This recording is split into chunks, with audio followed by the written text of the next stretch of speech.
Poštovani gledalci, dobar dan i dobrodošli na konferenciju za medije nakon utakmice 29. kola Mozart Bet Prve lige Srbije u kojoj su se sastali Fudbalski klub Loznica i Fudbalski klub Jedinstvo. Utakmica je završena konačnim rezultatom 1:0 u korist domaće ekipe, a jedini strelac pogotka na ovom meču bio je Stefan Purtić evrogolom sa preko 25 metara udaljenosti u 59. minutu utakmice. Sa nama će sada svoje utiske podeliti šefovi stručnih štabova. Sa moje leve strane, šef stručnog štaba domaće ekipe Zeleno-Beli, gospodin Dejan Nikolić, a sa moje desne strane, šef stručnog štaba gostujuće ekipe Jedinstva, gospodin Obradović Miloš. Gospodine Miloš, izvolite. Prvo, dobar dan. Znali smo da nas čeka teška utakmica, tako smo se ispremali, možda nešto kompaktnije, defanzivnije da izađemo protiv protivnika koji su ove polosezone igra izvanredno, to pokazuju rezultati. Mislim da smo dobro ušli u utakmicu i da je neka bila egal utakmica do tog gola. Imali smo nekih situacija, nismo stvorili nešto šansi i sa jedne i sa druge strane, možda je protivnik bio malo konkretniji što se tiče šanse, ali smo bili u dosta situacija, ne znam, na boku 1-1 situacije da možda ugrozimo protivnika, nego danas nismo bili na našem nivou, ali to je normalno, ovo je mlada ekipa koja je prosek godina 18,5, 19, zavisi iz utakmice u utakmicu, ali tu smo na proseku 19 godina i normalno da imaju velike oscilacije u igri. Želeo bih da čestitam mom kolegi na polosezoni i da nastavi ovako, pa možda i Superliga. Eto, toliko od mene.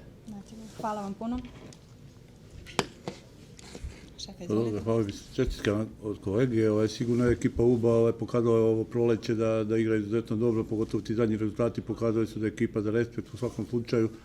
Mi smo loše ušli utakmicu, sigurno prvi pola sata, da nekada mi cijelo prvo poluvreme smo lutali, nismo bili na nivou nekih principa koje generalno težimo da budemo. U nekom razgovoru na poluvremenu dogovorili smo se da totalno drugačije izađemo drugo poluvreme, da uđemo u utakmicu drugačije, da izađemo visoko, da malo vršimo pritisak na igrače sredine terena koji su napravili probleme. Realno, mislim da to drugo poluvreme smo onako izgledali dosta bolje i uz gol i pored gola smo imali nekoliko 2-3 dobre šanse da smo mogli bolje to da rešimo i da kažem da uvedemo utakmicu miran kraj. Sigurno da onako neki pritisak koji generalno momci imaju pre svega u nekom, da kažem, nekim ambicijama da budemo u play-offu, a sada i možda i nešto više, ali ja i sve vreme pričam treba da budemo na zemlji, da znamo gde smo bili u krajnjem slučaju, a sigurno da neki rezultati ako budu na 17 ili ako budemo igrali ovako, da kažem i u play-offu i ovu, da kažem imamo još jednu utakmicu regularan deo sezona, ali budemo igrali u play-offu, ako nam se neki rezultati neka događanja nameste, da nećemo bežati i od borbe neke za sam vrh. Pre svega, izuzetno dobro proleće za nas, 10-11 utakmica nismo izgubili, primili smo samo 3 gola u tih utakmica, tako da sve to govori da realno momci rade jedan dobar posao i sve pohvale za njih i mislim da onako baš uspeh za nas i nadam se da ćemo nastaviti tako do kraja. I kad počne play-off, da kažem do kraja play-offa, ekipi UBA želim da ostvare neke svoje ciljeve, pre svega da ako je moguće se uhvate play-offa, je mnogo lakše igrati play-offa. Čestite mi na našoj partiji, a mojim momcima još jednom čestitke na 3 boda i na svim rezultatima, svim ovim događanjima što prave realno u ovoj sezoni, a pogotovo ovo proleće.